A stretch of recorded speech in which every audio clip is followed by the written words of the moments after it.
Pen कहाँ गया, लिखूंगा किससे मैं।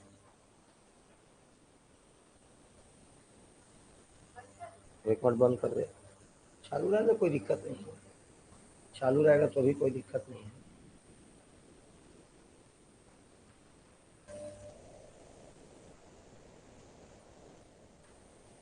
चालू कर,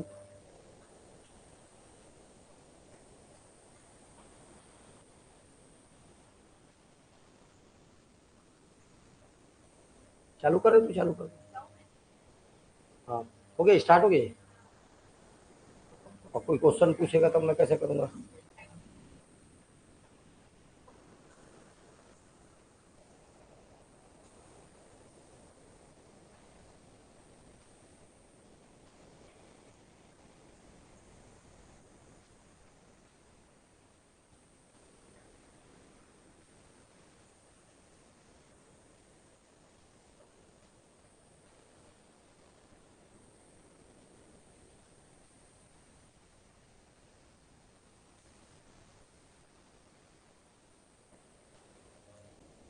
तेरे मोबाइल में आवाज़ आवाज़ आ रहा है, सब ठीक है। अच्छा ठीक।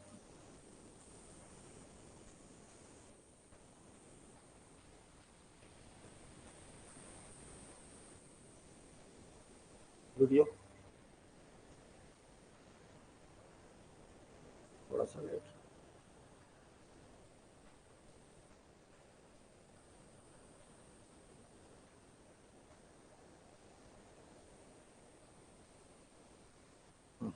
पका।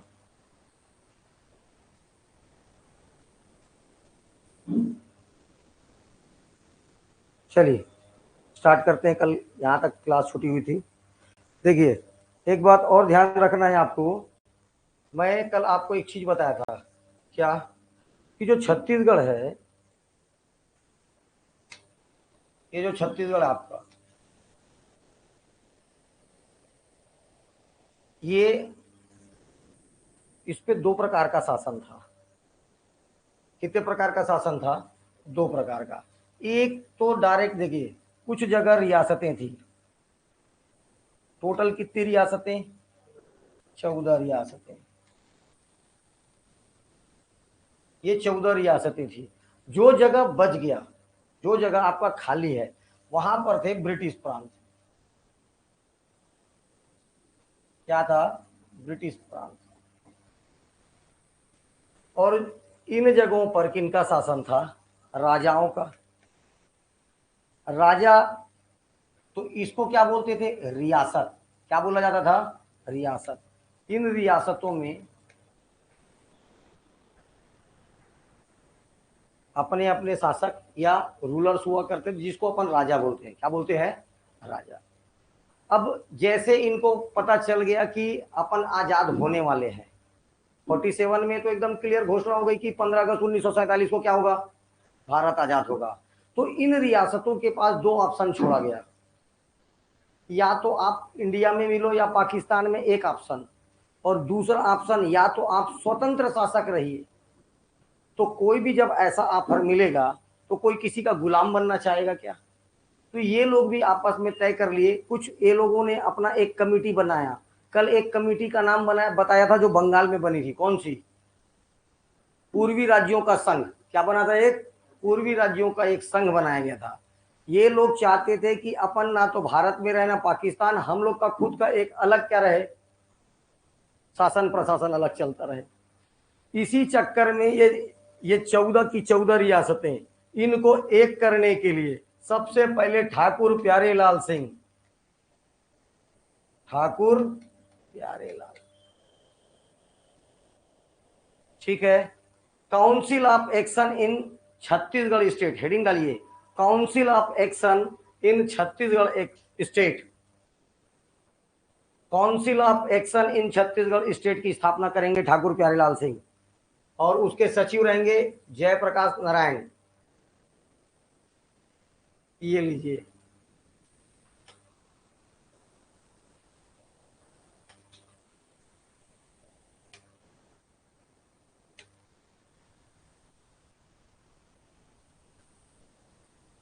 Council of action in Chhattisgarh state.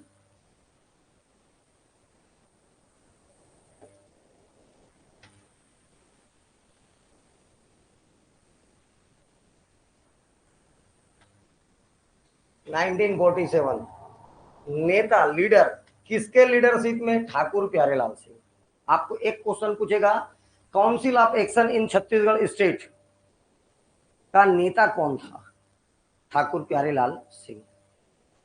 एक और याद रखना है, सचिव जय नारायण पांडे। सचिव का नाम Jai Narayan Pandey. Action, council of action in Chhattisgarh state, इसको बनाया किस पर्पस से गया था, उद्देश्य क्या था? तो ये देखो, जो छत्तीसगढ़ की जो रियासतें थी, छत्तीसगढ़ में कितनी रियासतें थी टोटल? 3 रियासतों का भारत संघ में, यूनियन, भारत राज्यों का एक क्या होगा? संघ। ठीक है, भारत राज्यों का एक क्या होगा? संघ। India is A union of state. तो उस भारत संघ में मिलाने के लिए इसका गठन किया गया था। किसका? Council of action in Chhattisgarh. ठीक है, केवल इतना ही याद रखना है, इसका अध्यक्ष कौन था? ठाकुर प्यारेलाल सिंह। इतना ही क्वेश्चन आएगा आपके पास। सन देख लीजिए 1947, भारत आजाद हुआ। इस समय रियासतों को एक करने के लिए ये बनेगा।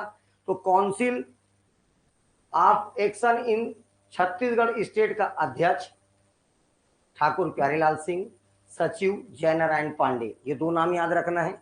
इसके बाद सीधा याद रखना है क्यों बना था, पर्पस, उद्देश्य क्या था। तो छत्तीसगढ़ की जो 14 रियासतें हैं उनको किसमें शामिल करना?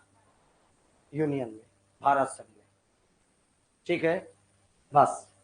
क्योंकि बहुत सारे जो रियासतें थी वो क्या चाहती थी, इसका विरोध करती थी कि हम भारत संघ में विलयित नहीं होंगे, हमारा क्या करिए, एक अलग, हमको अलग से शासन प्रशासन करना है।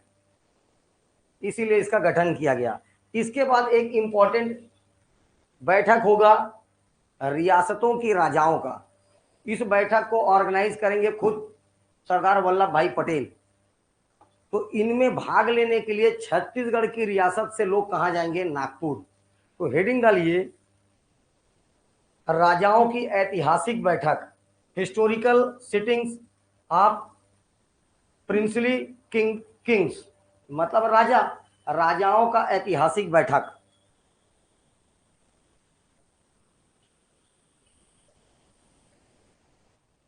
ठीक है, राजाओं का ऐतिहासिक बैठक। ये डेट नहीं भूलेंगे, 15 दिसंबर 1947, 1947। ठीक है, जगह तो अभी आपको बताया हूं, मध्य प्रांत की राजधानी क्या थी? नागपुर। इसलिए अधिवेशन कहां पर होगा? नागपुर में। खास करके याद रखना है आपको, इसको ऑर्गेनाइज कौन कर रहे हैं? सरदार वल्लभ भाई पटेल। ठीक है, तो नेता सरदार वल्लभ भाई पटेल। जैसे ऊपर में सचिव कौन था भी? जय नारायण पांडे। वैसे ही इसमें सचिव रहेंगे वीपी मेनन। इंपॉर्टेंट नाम है वीपी मेनन, याद रखिएगा। और उस समय मध्य प्रांत का गवर्नर कौन था? तो मंगल दास पकवासा।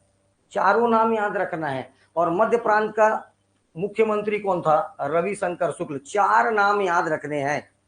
चारों नाम मैं रिपीट कर रहा हूं, ध्यान से सुनिए। सबसे पहले इस जो ऐतिहासिक बैठक हो रही है राजाओं की, उसका नेतृत्व कौन कर रहे हैं? सरदार वल्लभ भाई पटेल। क्योंकि भारत को एक करने का काम किसके द्वारा किया गया? सरदार वल्लभ भाई पटेल के द्वारा। ठीक है, मेरे तरफ छोड़ दो, नहीं नहीं, बस रोक दे, वहां रोक दे, बोल रहा हूं, रोकना है उसको। ठीक है, सरदार वल्लभ भाई पटेल। सचिव का नाम वीपी मेनन, सचिव का नाम वीपी मेनन। और इस समय गवर्नर याद रखना है, मध्य प्रांत के गवर्नर कौन थे? मंगलदास पकवासा। तो ये सब नाम पूछा हुआ है, मंगलदास पकवासा। और छत्तीसगढ़ के मुख्यमंत्री, मतलब उस समय मध्य प्रांत के मुख्यमंत्री कौन थे? पंडित रविशंकर शुक्ल। इसमें से जो बातें बोल रहा हूं ये आपको आने वाले समय में एग्जाम में मिलने का।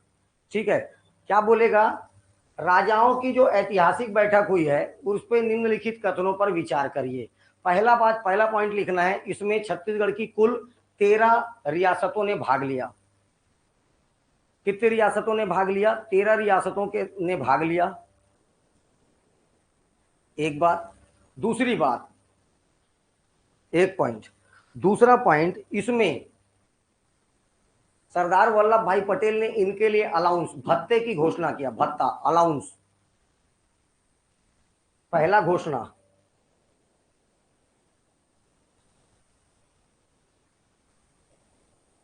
जिस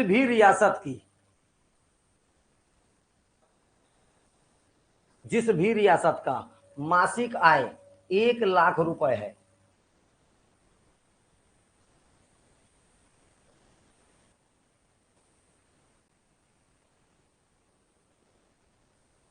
मासिक आय कैसा है, 1 लाख रुपए है, उनको भत्ते के रूप में सालाना 15% भत्ता, अलाउंस मिलेगा। एक बात,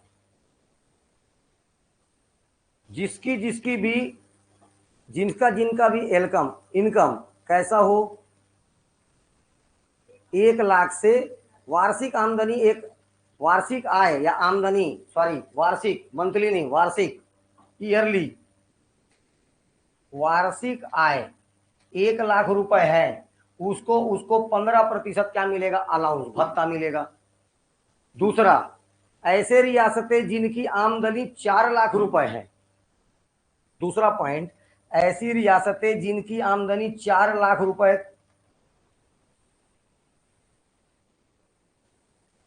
या इससे ज्यादा हो तो उनको 10% से 7.5% के बीच अलाउंस मिलेगा।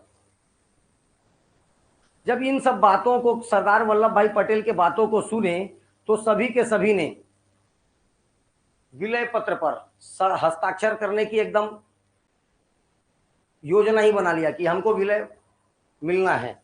किसमें मिलना है? भारत संघ में। लेकिन अभी 3 लोग गायब थे, 3 रियासतें यहां पर नहीं थी। तीनों रियासत का नाम पूछेगा तो याद रखना है, पहला का नाम है चाक भखार, लिखो। हाँ, क्या 14 में से 11 प्रेजेंट था और 3 अब्सेंट था। 14 में से 11 प्रेजेंट था और 3 क्या था? अब्सेंट था। जो 3 अब्सेंट थे इनके नाम याद रखना है। पहले का नाम है चाक भखार, पहला रियासत। दूसरा रियासत सरगुजा और तीसरी रियासत याद रखना जसपुर। ये 3 लोग गायब थे।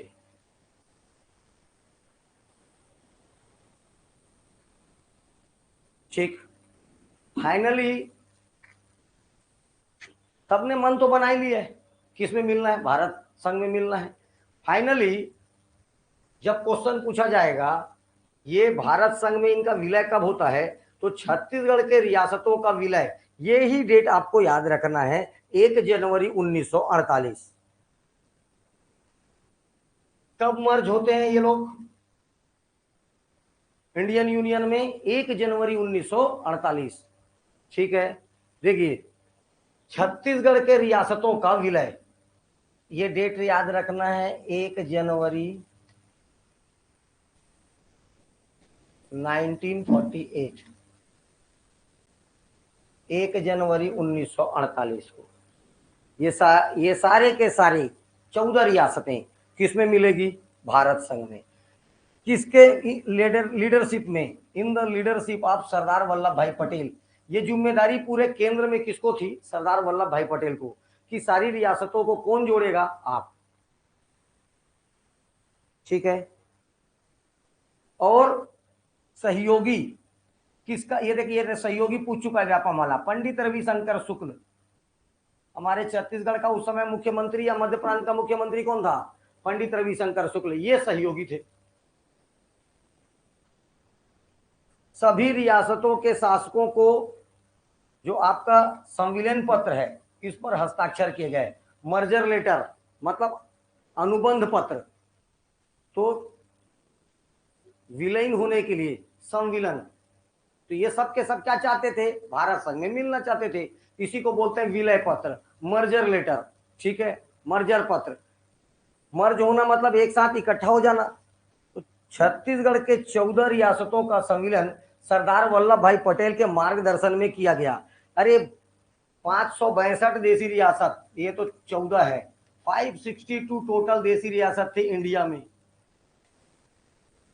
इन पूरे के पूरे रियासतों को मिलाने का काम किया था सरदार वल्लभ भाई पटेल, इसीलिए इनको क्या बोला जाता है? लौह पुरुष। रियासतों के एकीकरण करने के कारण इनको क्या किया बोला जाता है? लौह पुरुष।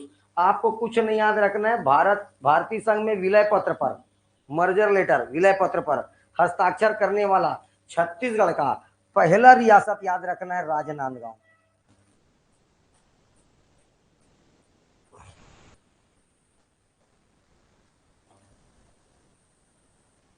विलय पत्र पर हस्ताक्षर करने वाला पहला 1 जनवरी 1948 को हमारे देसी रियासतों का भारत संघ में विलय हो रहा है।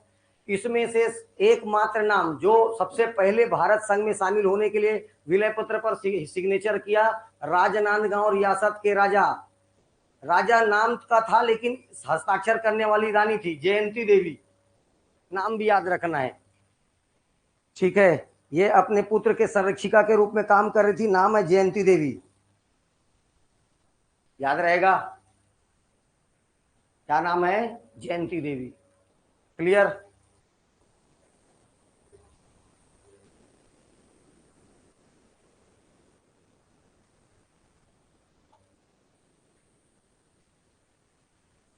अब आपको एक बात याद रखना है, छत्तीसगढ़ के जो 14 रियासतें थी 1905 से पहले कितनी थी? 9। 1905 के बाद कितनी हुई? 14। 1905 में होता है बंगाल का विभाजन। काय का विभाजन होता है? बंगाल का विभाजन। देखो एक बात बता रहा हूं, बंगाल का विभाजन क्या होता है? बंगाल का विभाजन। ये देखिए, ये आपका छत्तीसगढ़,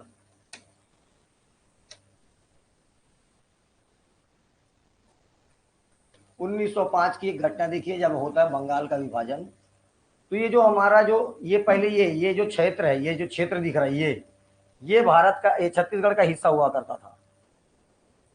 ये संबलपुर 1905 से पहले इसका हिस्सा हुआ करता था, छत्तीसगढ़ का हिस्सा हुआ करता था। लेकिन ये जो ऊपर वाला हिस्सा है ये बंगाल का हिस्सा होता था, ये बंगाल में था। ये अपने इतना इतना इतना जो अभी अभी देखो, ये इतना छत्तीसगढ़ था। ठीक है, इतने में छत्तीसगढ़ था।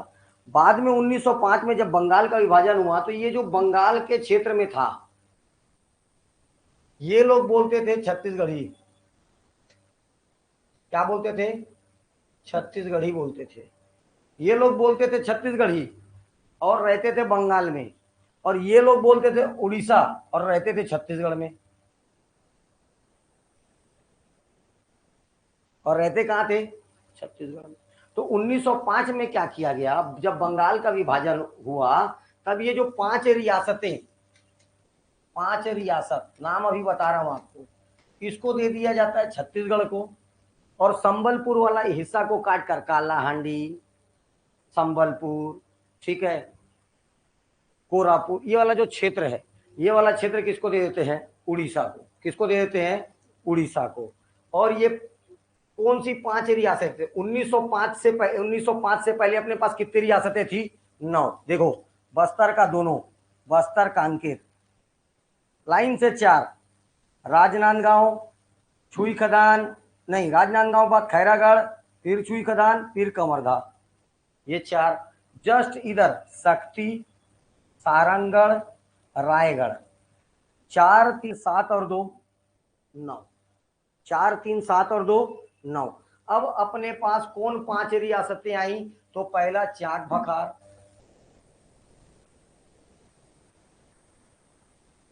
ये यहां पर, ये देखो अभी इसको हटा रहा हूं मैं, ये लाइन नहीं आएगा है ना, इसके जगह यहां पर आ जाएगा चाक ऊपर। अब ये नक्शा देखो, ये है वर्तमान का नक्शा,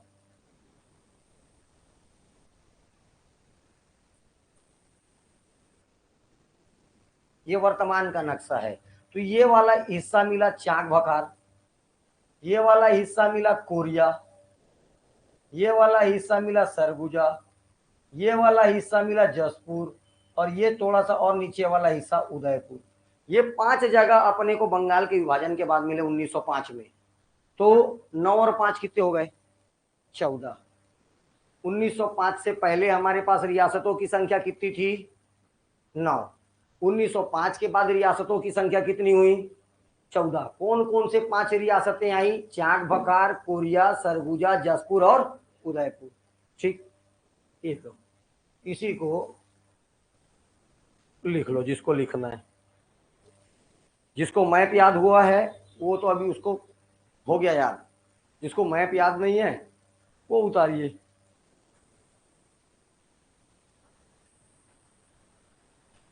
ठीक,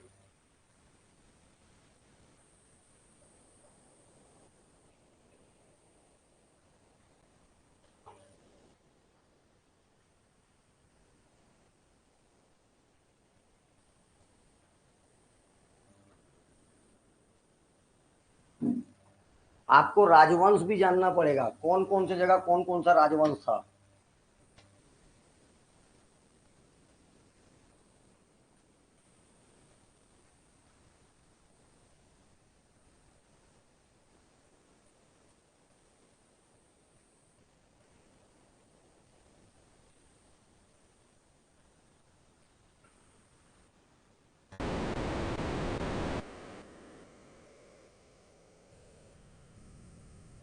देखिए, जो जो राजवंश बोल रहा हूं आपको उसको तो जानना ही पड़ेगा। ये है बस्तर, बस्तर में था बेटा, आपको याद रखना है काकती। कौन सा राजवंश? काकती राजवंश। ठीक है, कांकेर वाले को छोड़ दो, जिसका जिसका बोलूंगा उसी उसी का याद रखना। ये लाइन से चारों, राजनांदगांव, खैरागढ़, छुई खदान और कंवरधा। राजनांदगांव में बैरागी वंश का शासन था, बैरागी वंश। कंवरधा में याद रखना है आपको नागवंशी।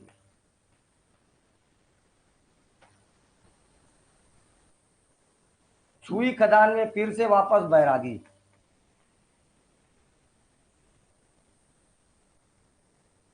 और कंवरधा में याद रखना है राजगुण।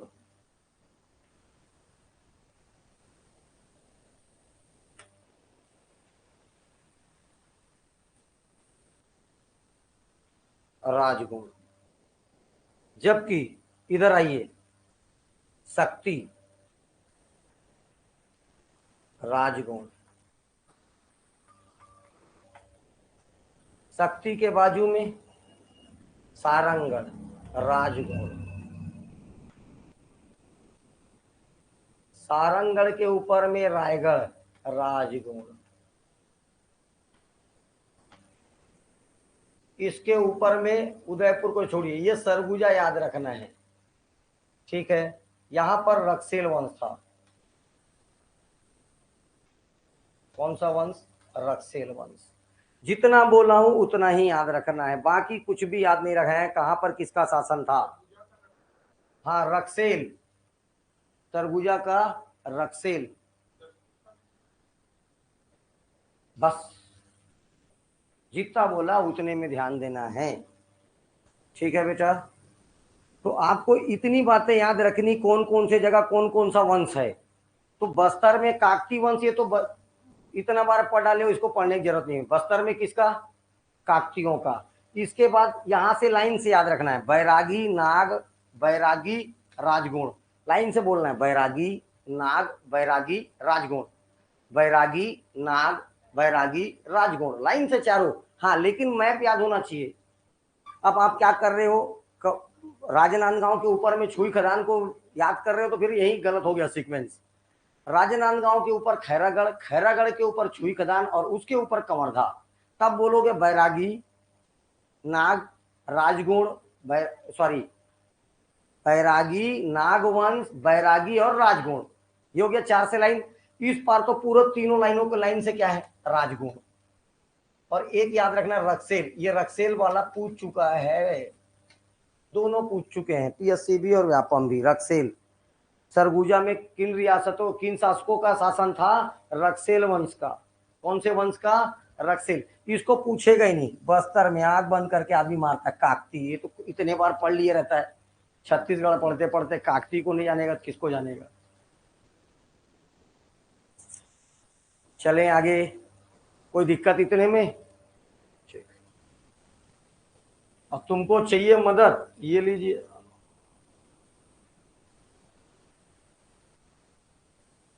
जो जो बातें बोल रहा हूं ध्यान से वही वही देखना है।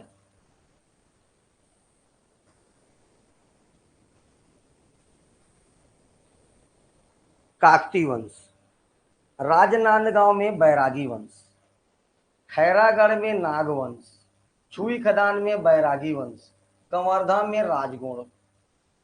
अपोजिट आओगे, सारंगगढ़ में राजगुण, तख्ती में राजगुण, रायगढ़ में राजगुण और सरगुजा में रक्सेल वंश। इतना ही आपके काम का है।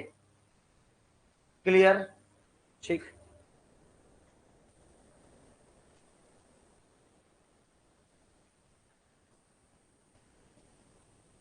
उसको देखेंगे वहीं पर जहां पर रियासतों के नाम लिखे हो, 4 लोग अपना टाइटल, वंशानुगत टाइटल, 4 लोग का, एक और है 5वां थोड़ा देर बाद बताऊंगा उसका, अभी 4 का याद रखना। वंशानुगत उपाधि मतलब ही टुक अ टाइटल ऑफ, जो भी पैदा होता था वो छुई खदान रियासत वाला महंत लिखता था, और ये राजनांदगांव वाला भी क्या लिखता था, महंत।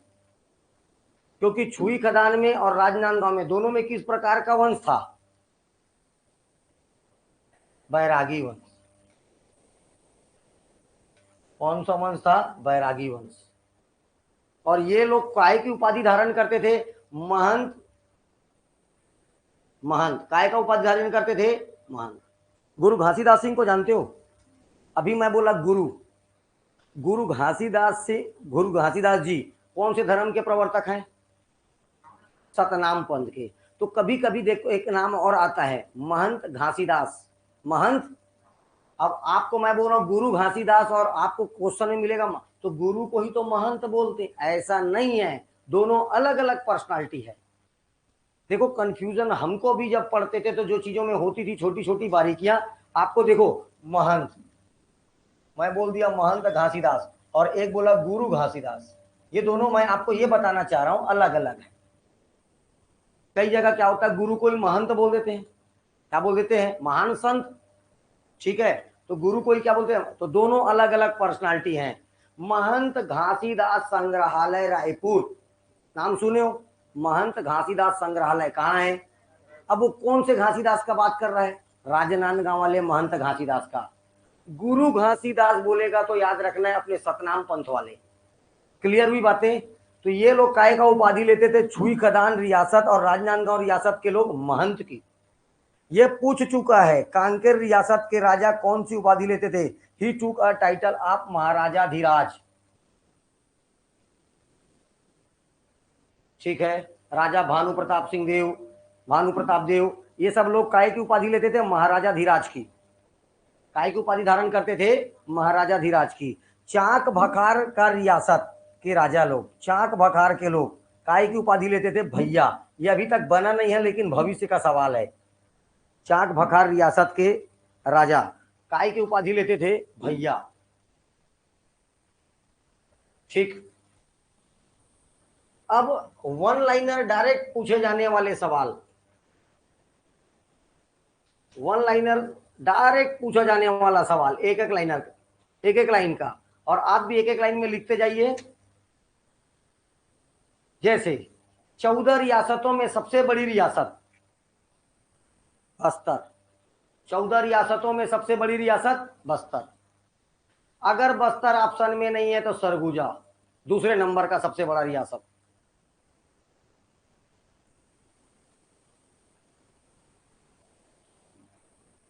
हो गया। दो रियासतें जो सबसे बड़ी थी कौन कौन सी? बस्तर पहले याद रखना है, फर्स्ट फेज में बस्तर ऑप्शन में रहेगा ही रहेगा। अगर नहीं है तो भाई साहब क्या आंसर आएगा? सरगुजा। दूसरा सबसे छोटी रियासत शक्ति।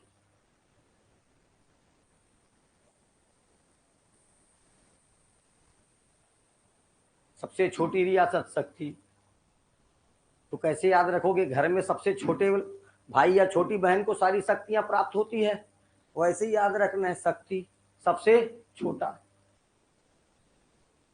अब देखो आपको जो मैं 14 रियासतें बताया हूं ना, इससे पहले और 27 रियासत हुआ करता था, और भी रियासतें होती थी। धीरे धीरे उसको कम कर करके कहां तक लाया गया था? 14। ये 14 बड़ी रियासतें थी। इन्हीं को अपन देसी रियासत बोलते हैं, प्रिंसली स्टेट, देसी रियासत।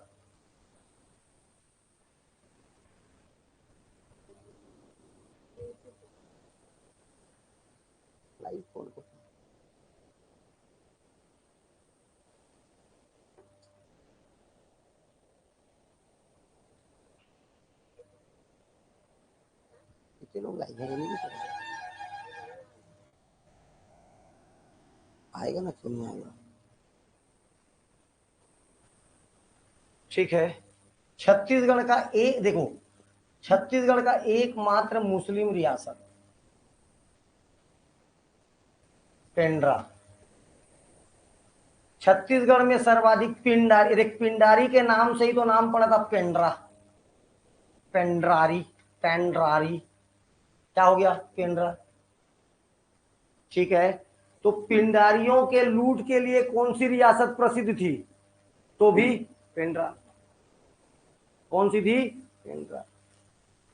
देख मराठा कालीन प्रदेश का स्वतंत्र रियासत, देखिए मराठा छत्तीसगढ़ में एंट्री कर लेते हैं 1741 में, लेकिन बस्तर जो है 1778 तक कि 1776 तक। कोटपाड़ की संधि 76 में होती है, 78 में होती है?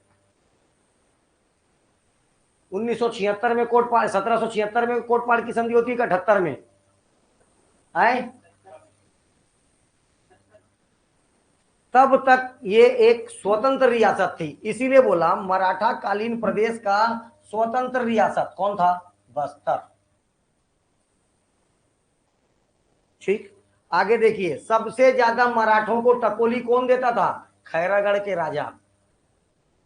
नगद टकोली नहीं देता था कांकेर, ये क्या देता था? सैनिक सहायता। तो क्या देता था ये कांकेर? सैनिक सहायता देता था। किसको?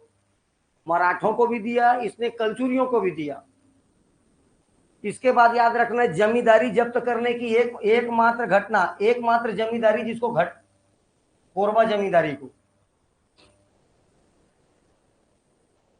रायगढ़ रियासत का शासक चक्रधर सिंह संगीत और नृत्य कला में को आश्रय देता था। रायगढ़ रियासत का जो राजा क्या नाम था इसका? राजा चक्रधर सिंह। कई बार पढ़ चुके उसको। तो ये दो प्रमुख काम करता था, संगीत और नृत्य कला। एक नंबर क्या बजाता था? ये तबला, तबला बजाने का महारत हासिल था इसको। और नृत्य कला ये कथक सम्राट कहलाता है।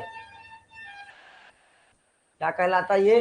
कथक सम्राट। कौन? राजा चक्रधर सिंह। और एक बात बता रहा हूं, देखो ध्यान से, ये संगीत और नृत्य दोनों में बहुत, और तबला वादन एकदम परिपक्व था। इसी को याद रखना है, संगीत सम्राट की उपाधि। ये क्वेश्चन पूछा गया है, संगीत सम्राट। संगीत सम्राट की उपाधि किसको? राजा चक्रधर सिंह को। लॉर्ड लिलिथगो,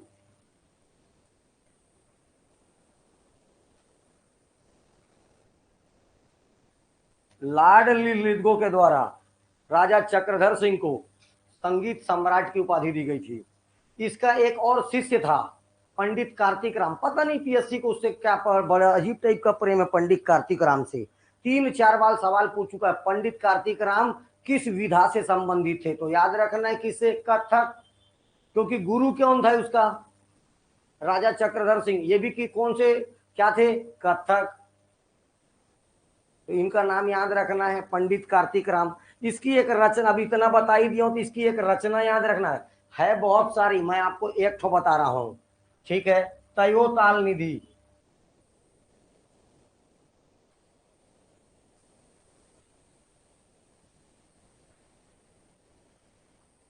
तयोताल निधि, ये क्या है, इसकी रचना का नाम, नर्तन सर्वस, तयोताल निधि, और बहुत सारी रचनाएं हैं इसकी, ठीक है। चलें आगे। एकमात्र कृषक, एक जगह देखो, जो आपको कल बताया था मैं, शक्ति रियासत का ये जो किसान आंदोलन था, इसके विलय के बाद भी चलता रहा, कल ही का क्वेश्चन था ये, शक्ति रियासत की, शक्ति रियासत, इसका जो कृषक आंदोलन था, कल बताया हूं मैं, ये किसके बाद भी जारी रहा, विलय के बाद, भारत संघ में विलय के बाद भी। ये डायरेक्ट वन लाइनर जो क्वेश्चन आएंगे वो क्वेश्चन, बड़ी रियासत छोटी रियासत, पेंड्रा का 2 क्वेश्चन याद रखना है, एकमात्र मुस्लिम रियासत पिंडारियों के लिए फेमस था, ये याद रखना है। कांकेर अपना डायरेक्ट पेमेंट नहीं करता था, मतलब टकोली नहीं देता था, क्या देता था, सैन्य मदद देता था। एकमात्र जो मराठों के समय में स्वतंत्र था, बस्तर रियासत, ठीक है। जब राजा चक्रधर सिंह संगीत और आपको याद रखना है नृत्य कला दोनों में प्रसिद्ध थे, ठीक है, तो तबला वादन और साथ में याद रखना है कथक, इसीलिए उन्होंने 32 किलो का पुस्तक लिखा है, तयो ताल निधि। कितने किलो का पुस्तक है वो, 32 किलो वेट है उसका, अब सोच पुस्तक कितना मोटा होगा, 32 किलो पुस्तक है, ठीक है। चले आगे, चलिए, बस्तर रियासत, रुकिए 1-2 चीज काम की और देखते हैं।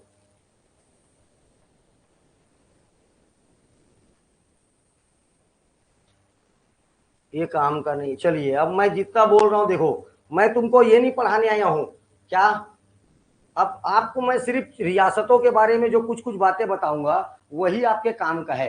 बस्तर रियासत, बस्तर नहीं, मतलब ये अब बस्तर में काकती वंश पढ़ाने बैठना नहीं मेरे को, बस ये, हाँ चलिए हेडिंग डालिए बस्तर रियासत, जितना बात बोलूं उतना ही लिखना, 4 लाइन 5 लाइन से ज्यादा नहीं,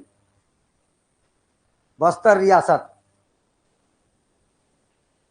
ठीक है। बस्तर रियासत में भारत के एक, या भारत के विलय पत्र में सिग्नेचर के समय, या भारत संघ में शामिल होने के समय बस्तर में काकती राजवंशों का शासन था।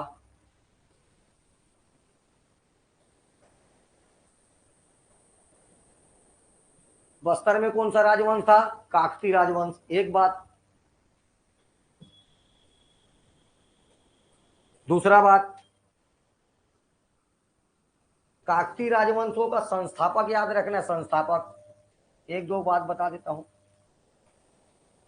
कौन था काकती वंश का संस्थापक बेटा, राजा अन्नम देव, अन्नम देव, ये वहां का संस्थापक था। संस्थापक के बाद आपको याद रखना है मेन बात, विलय पत्र पर साइन करने वाला राजा, विलय पत्र पर हस्ताक्षर करने वाला राजा,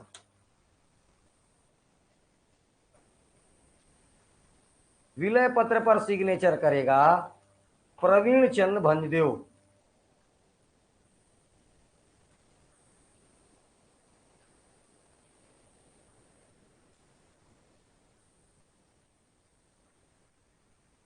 प्रवीण चंद्र भंजदेव, ठीक है। अब ये लोग क्या लिखते हैं, ये इनकी इष्ट देवी दंतेश्वरी, ये सब क्या मतलब है, ठीक है। ये तो काकती वंश में इतना पढ़े हैं, मत पूछो। कांकेर रियासत, जो बातें काम की उसी बस को लिखना है बेटा, ज्यादा नहीं लिखना है।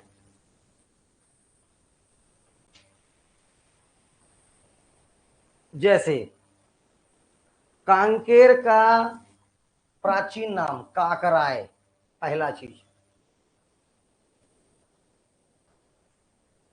प्राचीन नाम क्या था?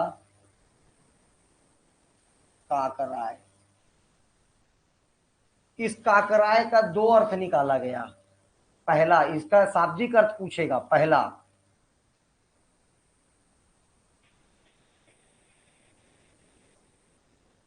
कौवा की शोर वाली स्थान, या कौवा का जहां पर शोर होता है, शोर वाला स्थान, एक पहला अर्थ। लेकिन आपको पूछेगा गोंडी भाषा में काकराय का अर्थ। गोंडी भाषा में काकराय को कांके धन एर, और कांके का अर्थ होता है वृक्ष, और इसका मतलब होता है पानी। तो कांकेर का क्या मतलब निकला?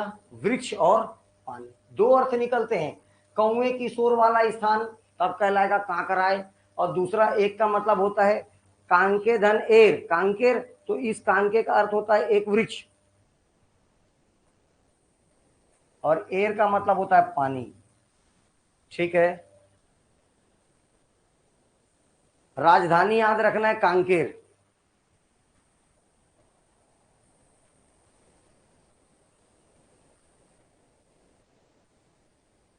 राजधानी कांकेर। विलय पत्र पर सिग्नेचर करने वाला भानु प्रताप देव।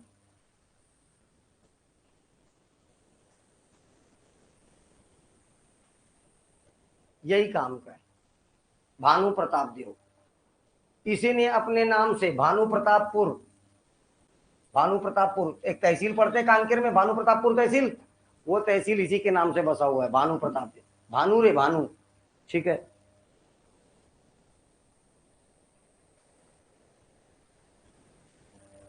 ये क्या लिखता है? आ जाइए, वो तो पूरा इतिहास पढ़ा दे रहा है, जैता सिंह, वैता सिंह, पूरा। अच्छा, उपाधि क्या लेते थे ये लोग? महाराजा धीराज, ये भी हो चुका है। ठीक, चले आगे। अब राजनांदगांव रियासत इंपॉर्टेंट है, हेडिंग डालिए।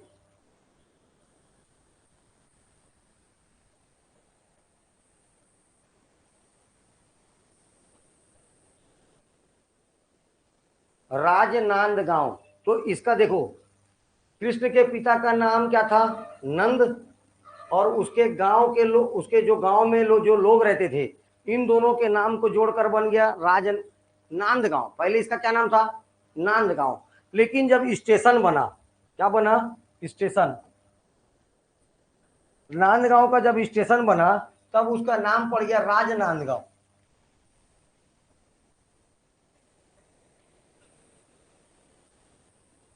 हर एक का नामकरण का पीछे कहानी पूछता है। पहले इसका नाम था नांदगांव। नांदगांव। नंद कौन था? कृष्ण के पिताजी, और उनके गांव वासियों के कारण पड़ गया हो। तो याद रखना है, कृष्ण के पिता नंद और गांव से मिलकर नांदगांव बना। यहाँ बैरागी वंश प्रमुख रियासत के, बैरागी वंशों का क्या था? शासन। राजनांदगांव में कौन सा वंश? बैरागी वंश। ठीक है। ही टूक अ टाइटल ऑफ महंत, काय की उपाधि लेते थे? महंत की।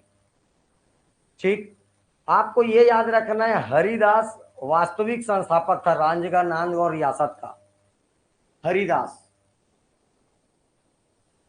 राजनांदगांव रियासत का संस्थापक कौन था? हरिदास।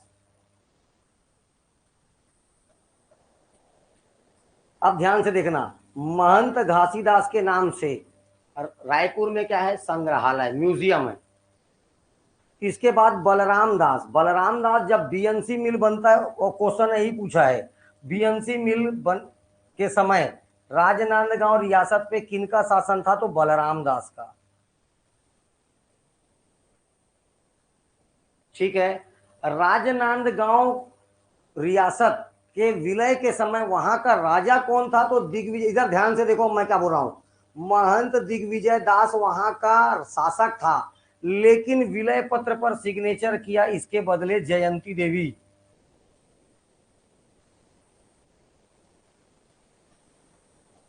सिग्नेचर करने वाली का नाम क्या था? जयंती देवी। विलाप ऑफ महंत दिग्विजय दास, इनके नाम से दिग्विजय कॉलेज है राजनांदगांव में। 3-4 नाम बताया। पहला बात बताया हरिदास। हरिदास यह है एक्चुअल फाउंडर ऑफ बैरागी वंश। बैरागी वंश का वास्तविक संस्थापक कौन है? हरिदास। ठीक है। महंत घासीदास के नाम से संग्रहालय है रायपुर में। बलराम दास के समय बीएमसी मिल की स्थापना हुई। उसके बाद बोला महंत दिग्विजय दास के समय में जब राज्यों का विलयकरण हुआ तो उस समय राजा कौन था? तो दिग्विजय दास, महंत दिग्विजय दास। लेकिन सिग्नेचर करने वाले का नाम क्या था? जयंती देवी। किसके बदले की? वो महंत दिग्विजय दास, इसके संरक्षिका के रूप में शासक करती थी। ठीक है, ये हो गए आपके 3। इसके ऊपर कौन है? राजनांदगांव के ऊपर खैरागढ़ पहले आएगा ना।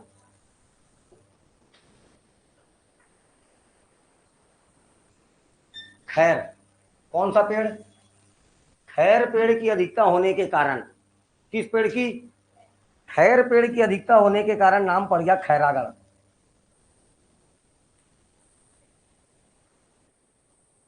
इसकी राजधानी खड़गराय को बनाया गया।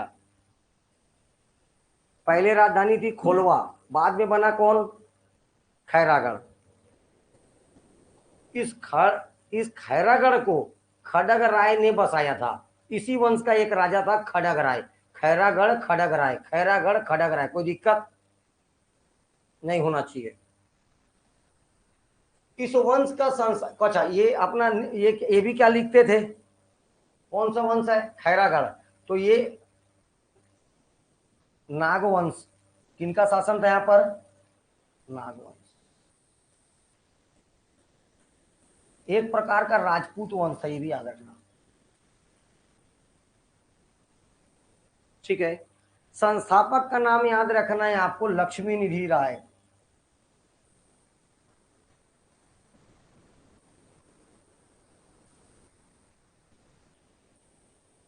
संस्थापक का नाम लक्ष्मी निधि राय। ये इकैत टिकैत अपने किसी काम का नहीं है ना। लक्ष्मी निधि राय का ही एक कवि था जिसका नाम था दलपत राम राव।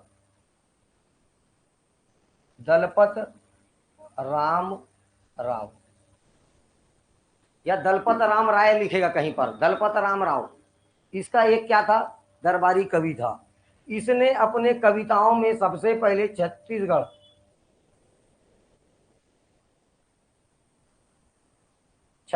शब्द का सबसे पहला बार प्रयोग लक्ष्मी निधि राय का कवि, दरबारी कवि दलपत राम राव ने किया था। ठीक है। आगे चल के इस खानदान में एक राजा हुआ जिसका नाम था राजा वीरेंद्र बहादुर सिंह। राजा वीरेंद्र बहादुर सिंह।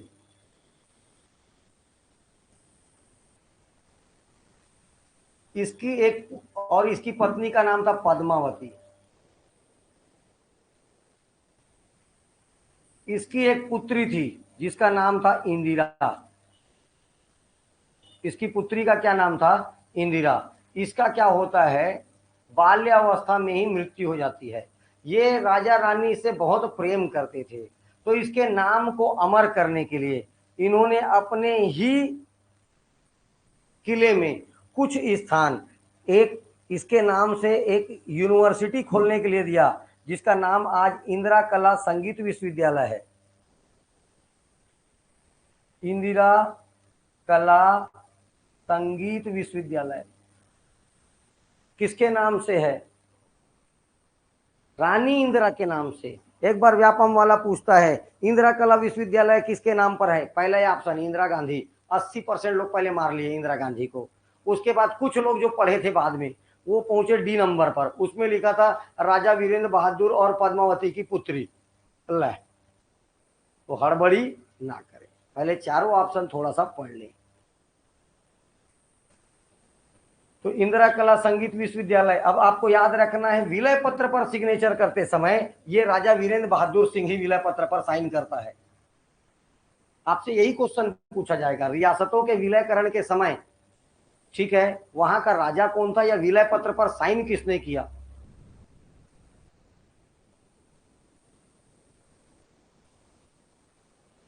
ओके,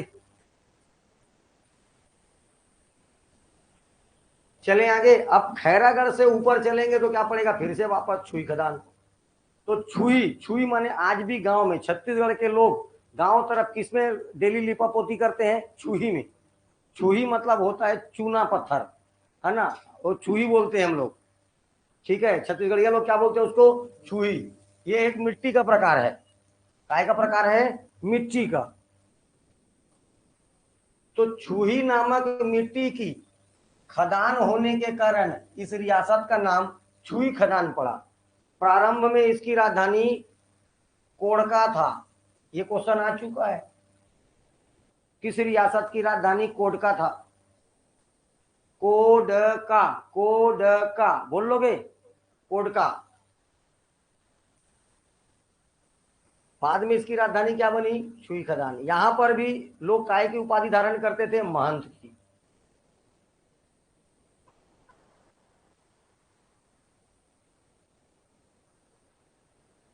ऋतुपर्ण किशोर दास, इसका नाम नहीं भूलोगे, ऋतुपर्ण किशोर दास। विलयकरण के समय यहाँ का शासक कौन था, ऋतुपर्ण किशोर दास। ये नाम नहीं भूलना, ये क्वेश्चन आ चुका है 2 बार। आपको ऐसे नहीं आएगा एक जन का नाम, आपको आएगा मैच द कॉलम। अगर आप इतने लोग हैं कि 2-3 में एक को नहीं जानते रहोगे तो नहीं बनेगा, ऐसा ये बोल रहा हूं मैं। 2-3 में एक को भी जानते रहोगे मैच द कॉलम में पालोगे, ठीक है। 2-3 में एक को जानना है। नीचे वाला कौन था, अभी पूछूंगा, याद रखना है, जितना रियासत पढ़ाऊंगा विलयकरण के समय वहां का शासक कौन था, ठीक है। बस इसके बाद आज का लास्ट देखो, कंवर्धा रियासत। कंवर्धा का वास्तु या शुद्ध नाम या वास्तविक नाम कबीर धाम है। क्या नाम है बेटा इसका, कबीर धाम। क्या नाम है इसका, कबीर धाम। कबीर पंथियों के धर्म गुरु धर्मदास के वंशज या शिष्यों के द्वारा इस जगह को ऐतिहासिक या कबीर तीर्थ के या कबीर पंथियों के तीर्थ के रूप में इसको क्या किया जाता है, जाना जाता है। कबीर पंथियों का एक विशेष प्रकार का यहां से लगाव रहा है, इसलिए नाम पड़ गया इसका कबीर धाम। जगह का नाम क्या है, कबीर धाम, ठीक है। अब आपको यहाँ पर खुजराहो, छत्तीसगढ़ का खुजराहो, भोरमदेव देव मंदिर मिलेंगे, बहुत सारे नाम हैं यहाँ पर, ठीक है। राजगुण, कौन सा, कौन सा वंश था यहाँ पर, राजगुण। इनका टाइटल याद रखना है, ये उपाधि लेते थे ठाकुर का। जो 4 बताया था उपाधियों में, उसमें एक नाम जोड़ लेना, और क्या, कंवर्धा। कंवर्धा के राजा जो राजगुण थे क्या उपाधि लेते थे, ठाकुर। काय की उपाधि धारण करते थे, ठाकुर की। आपको एक ही क्वेश्चन पूछेगा, कंवर्धा महल का डिजाइन और निर्माण किसने कराया, तो उसी ने कराया जिसने विलय पत्र पर साइन कराया। तो सारा नाम एक है, कौन, धर्मेंद्र, धर्मराज सिंह, धर्मराज सिंह। धर्मराज सिंह ने कंवर्धा के महल का डिजाइन और निर्माण कराया, एक बात। दूसरा, धर्मराज सिंह ही भारत के मिलने के लिए विलय पत्र पर सिग्नेचर किया था, किसने, कंवर्धा रियासत का राजा का नाम क्या था, धर्मराज सिंह, धर्मराज सिंह, ठीक। ये हो गए 6।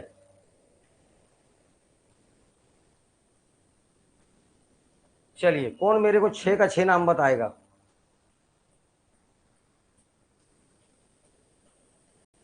बस्तर,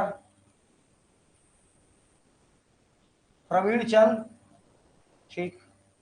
इसके बाद आ जाओ राजनांदगांव, अच्छा सॉरी, इसके बाद कांकेर, कांकेर, यहाँ कौन था? भानु, भानु प्रताप सिंह। ठीक है, इसके बाद राजनांदगांव, राजनांदगांव में कौन? जयंती देवी। कौन? जयंती देवी। ऊपर में खैरागढ़, खैरागढ़ में कौन? राजा वीरेंद्र बहादुर सिंह। उसके ऊपर में क्या? छुई खदान, ऋतुपर्ण किशोर दास।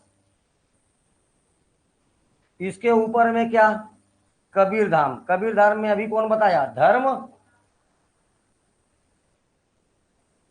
ये 6 नाम। ठीक है, 6 रियासतें खत्म। कल ये छत्तीसगढ़ का इतिहास खत्म और परसों से पंचायती राज प्रारंभ। ठीक, ओके, थैंक यू।